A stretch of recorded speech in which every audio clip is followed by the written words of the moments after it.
Say, man, Jay-Z and Diddy's Accuser set for an exclusive interview last night with NBC News. Now, she did not allow for her identity to be revealed during this interview, but she gave an account for what she believes happened to her at a party after the 2000 VMA Awards. Now, Jay-Z and Diddy's attorney quickly responded after the interview aired with a statement. And I got to tell you, man, it was some inconsistencies and it was some things that got exposed during this interview. Let's get to the content. Advocate for yourself and be a voice for yourself. You should never let what somebody else did run your life. A 38-year-old mother from Alabama who has filed a lawsuit accusing Sean Diddy Combs and Jay-Z of raping her when she was 13 years old is speaking out to NBC News for the first time. She asked us not to reveal her identity. What made you want to come forward and talk today? Because I think that I've been quiet long enough about what I've been through, and it's been hard enough to be quiet. But it's a chapter of my life that I'd like to close. An NBC News review of her account found inconsistencies with her allegations. She says that she went to the MTV Video Music Awards in 2000 to catch a glimpse of her favorite celebrities. You weren't scared to be all alone?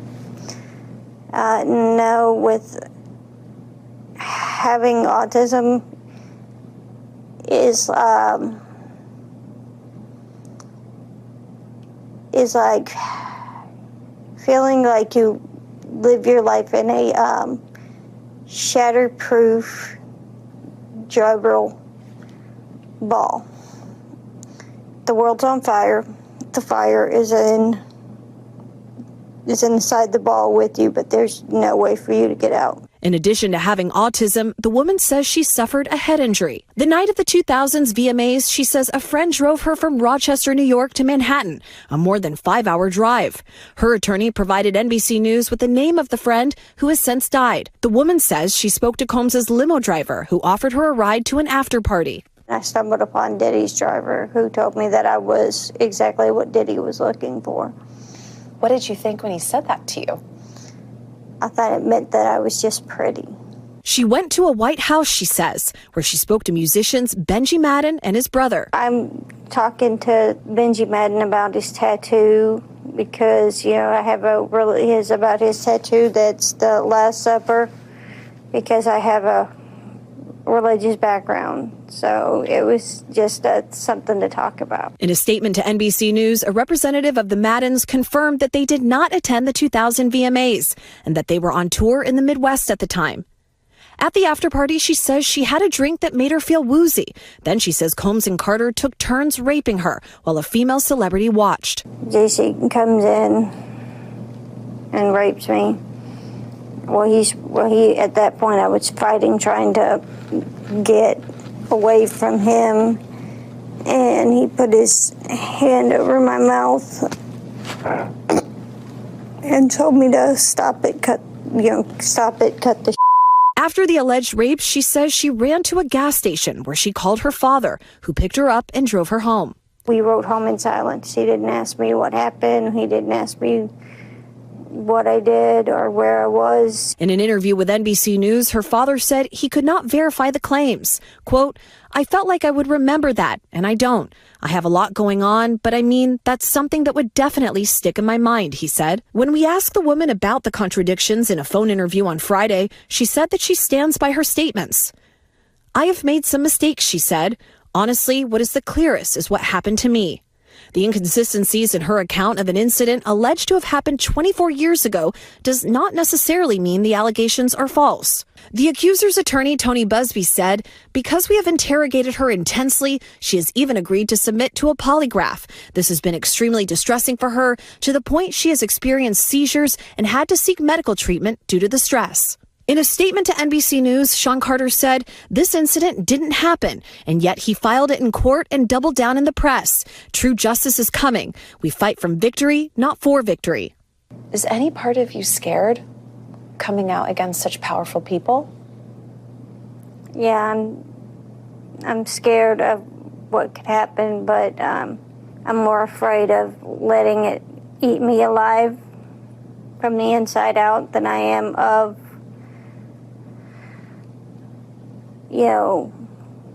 being chastised by their fans. Chloe, we just heard a very strongly worded statement from JAYZ. What else are you hearing from him and his team? Yes, so his attorney said that they're going to ask the court to, quote, dismiss this frivolous case. And also moments ago, we heard from Diddy's legal team, and I want to read you some of what they said. They said, quote, this is the beginning of the end of this shameful money grab. And remember, he remains behind bars at Brooklyn's Metropolitan Detention Center, and his criminal trial begins in May. All right, very thorough. Now, first and foremost, we won't be doing no victim shaming. You dig what I'm saying? We're going to stick to the basics and we're going to stick to the facts. Now, all sexual assault victims should have their stories heard, and they should also have their story be corroborated by some other people, some other witnesses, somebody else you told. All of these things are contributing factors to your story being credible. Now, this young lady's story is falling apart and seems like it's going nowhere fast. Now, this incident allegedly occurred 23, 24 years ago. And, you heard in the interview, she didn't tell her father. Her father couldn't corroborate it. She didn't have anybody else that she brought into the mix. She did mention that Benji Madden and his brother, she spoke to them and told this whole story about, they talked about tattoos.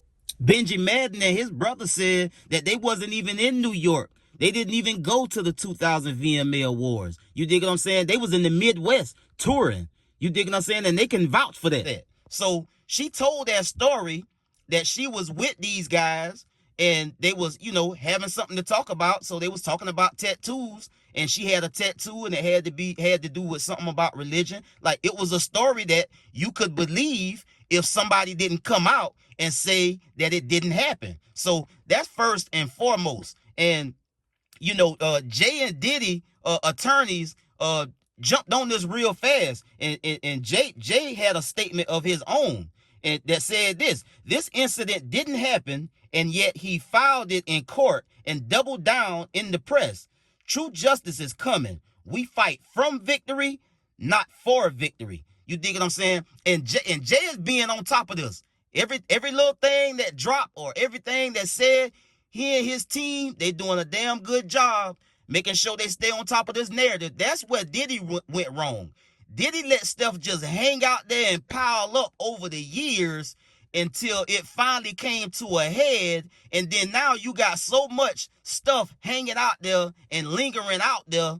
And for so many years, all of the gossip, all of the things that said Diddy like men and Diddy do this and all of these things that go on at these parties, he just let it go. He just let it hang out there until it became this monster of a situation that he couldn't wrap his arm around. JAYZ, on the other hand, is not having it. He on top of every little report, every little headline, he on top of it, bro. Like, you dig what I'm saying? And this is how you supposed to go about it, not just let it hang out there. Now, I don't know what happened to this young lady. You dig what I'm saying? She got a situation where she deal with autism. You understand what I'm saying? And so her story could be chopped up, or like the fragments of her imagination of about what happened, as far as she can remember, is just not accurate at this point. Now, that's not to say that something didn't happen to her, but in terms of her saying that Jay and Diddy was the two people that raped her, I don't know if that's coming together, like they had planned it. And Busby got this hotline, and I'm sure when he heard this same exact story, he jumped all over it. The fact that she mentioned Benji Madden, and they talked about a tattoo she had and all of these things, it made Busby obviously feel like the story was credible. Now, he says that she willing and able to take a lie detector test. I don't know what's gonna come out in the lie detector test based on what she's saying and the people that she's involving. Her story just ain't adding up. You dig what I'm saying? Now, whether JAYZ is a good guy or a bad guy in the industry, I'm not in the industry. You dig what I'm saying? We get the news and we get the media and we hear the gossip and all the chatter about who these people is, you know, in real life. And, you know, it is what it is at the end of the day. But my whole thing is this. When you got allegations about these celebrities and stuff, bro, you also have these dual narratives begin to play out in the media to try to, you know, throw some wood on the fire, you know, try to make the allegations about somebody credible. So you got headlines at Yahoo News that say this: Jay-Z's shocking joke to teenage Rihanna revealed in resurfaced clip.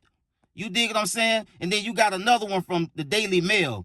Video of teenage Rihanna revealing Jay-Z joked about throwing her out of a window if she didn't sign. And you got another one here. Rihanna's terrifying response to 2005 question about auditioning for Jay-Z leaves people shocked. It's these narratives like this when allegations come out that begin to fuel people's imagination to believe the narrative. You dig what I'm saying? Whether it's true or not, nobody's been to court.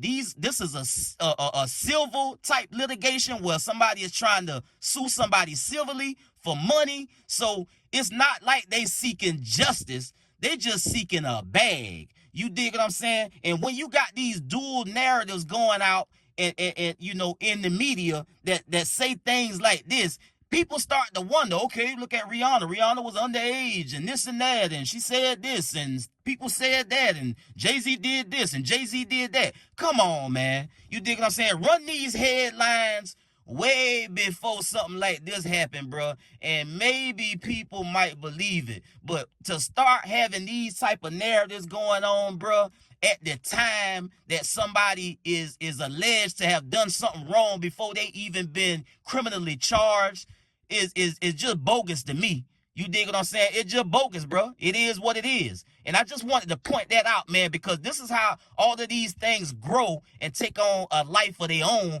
out here in the court of public opinion. Because you got a narrative running over here that's you know, that's following the news as it goes, as the legal filings or what have you is going on. And then on the flip side, you got these other media and online sites that's publishing things that kind of fuel the narrative.